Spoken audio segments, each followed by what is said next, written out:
Olá, todos e todas. Estamos aqui mais uma vez para falar do nosso assunto favorito, cinema, muito cinema.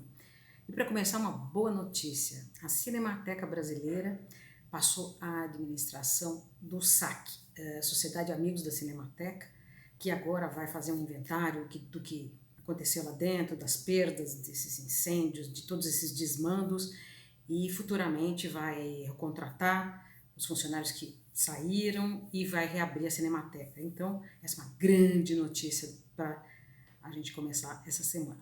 Bom, fora isso, nós temos os filmes aí que estão chegando nas telas e, para começar, a minha querida, amada Jane Campion, que está sendo lançado dela Ataque dos Cães, que é o último filme dela, The Power of the Dog, que foi premiado em Veneza. Ela ganhou um prêmio de direção no mais recente Festival de Veneza, com essa adaptação de um romance do Thomas Savage. O título brasileiro, a verdade, é muito esquisito. Ataque dos Cães não quer dizer absolutamente nada. Eu acho que, inclusive, vai afastar algumas pessoas que não souberem do que se trata. Mas, por favor, deixem essa bobagem de lado e corram para ver esse filme, inclusive no cinema, porque eles têm umas paisagens belíssimas de montanhas que na história original eram em Montana, mas foram filmados na Nova Zelândia porque era uma conveniência aí para Jane Campion, que é de lá. Bom, é um drama incrível, de uma força, uma potência maravilhosa, como sempre a Jane Campion, ela vai muito fundo nos personagens, que aqui são predominantemente homens, né? É um universo masculino, que tem uma mulher, claro, mas é incrível como ela penetra na psicologia, no modo de agir dos homens, com tanta profundidade quanto ela penetrou em todos os filmes dela, no das mulheres, né? Bom, aqui a história é de dois irmãos ricos, fazendeiros de Montana, nos anos 20, interpretados pelo Benedict Cumberbatch e pelo Jesse Plemons. São dois caras que, enfim, viveram a vida toda juntos, dividem até o mesmo quarto juntos, adultos, e de repente um deles, o George, resolve se casar com uma viúva que é interpretada pela Kirsten Dunst.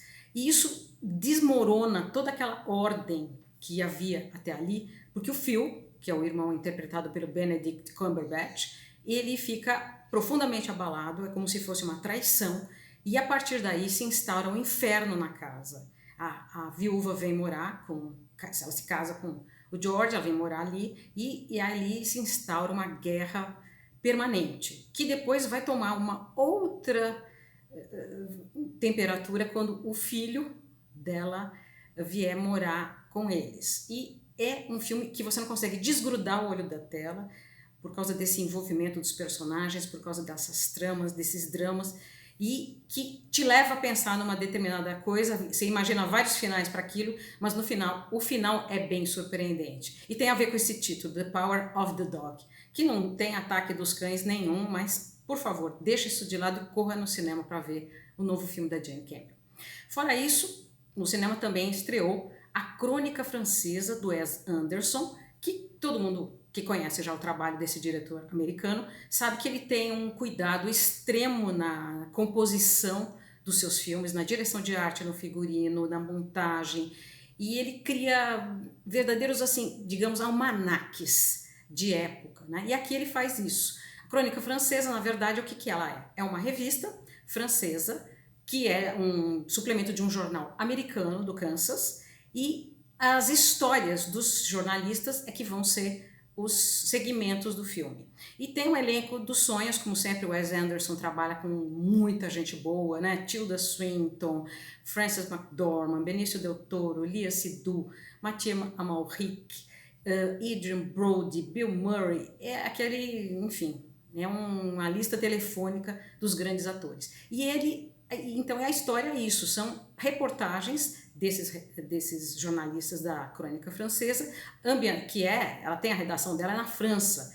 Ela foi filmada, na verdade, em Angoulême, que é uma cidade do interior da França, mas no filme ela se chama Ennui-sur-Blasé, que é uma brincadeira já com aquele velho mau humor dos franceses. Enfim, é um filme que não tem assim muito como fazer uma síntese com contar, mas é um filme bem engraçadinho e muito bem produzido, muito bonito, e para quem gosta do Wes Anderson, não pode perder, né? Bom, o que mais nós temos? Vamos falar de filmes brasileiros também. Está estreando nos cinemas e em plataformas Aleluia, o Canto Infinito de Tincoã. Esse é um documentário sobre um músico brasileiro que eu acredito que muita gente não conhece bem, um músico baiano chamado Mateus Aleluia, que foi de um grupo chamado Tincoã. E esse é um cara assim absorvente, ele é apaixonante, né? Que documentário ele se apaixona por certos personagens.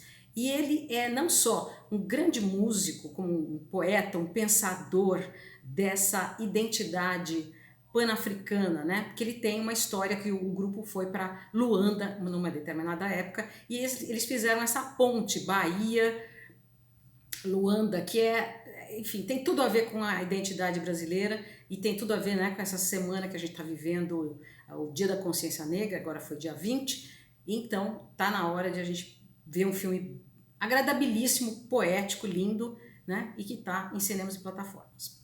Outra coisa, tá tendo também no Belas Artes à la carte, tem rapidinho aí, entre o dia 17 e dia 30 de novembro, uma mostra de cinema negro. Então são vários filmes, vários títulos e tal, e eu vou destacar dois documentários muito bacanas, brasileiros, claro, que eu gosto muito e tem tudo a ver com pra gente pensar o Brasil, né? Aspectos não muito edificantes, mas que a gente precisa pensar para superar. Um deles, Menino 23, do Belisário Franca, que retrata uma história incrível que foi descoberta por um pesquisador que na década de 30, meninos negros foram retirados de um orfanato lá no Rio de Janeiro, trazidos para uma fazenda aqui no interior de São Paulo, e eles viveram condições de virtual escravidão como num campo de concentração. E o filme, na época que ele foi feito, ele conseguiu, inclusive, entrevistar 2 sobreviventes dessa história absolutamente incrível.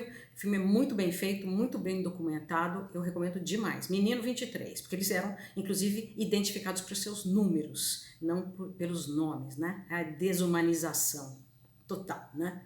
Outro filme muito bacana dessa mostra do cinema negro do Belas Artes é A Última Abolição, da Alice Gomes, e esse já tem um trabalho de pesquisa, de fôlego, assim, para a gente pensar nessa história toda da escravidão, o peso da escravidão na história e na identidade brasileira. É um filme incrível, empolgante, de tão bom que ele é. Então, olha, não falta nada, né, para a gente encher os olhos e a cabeça de informações, de poesia, de alegria.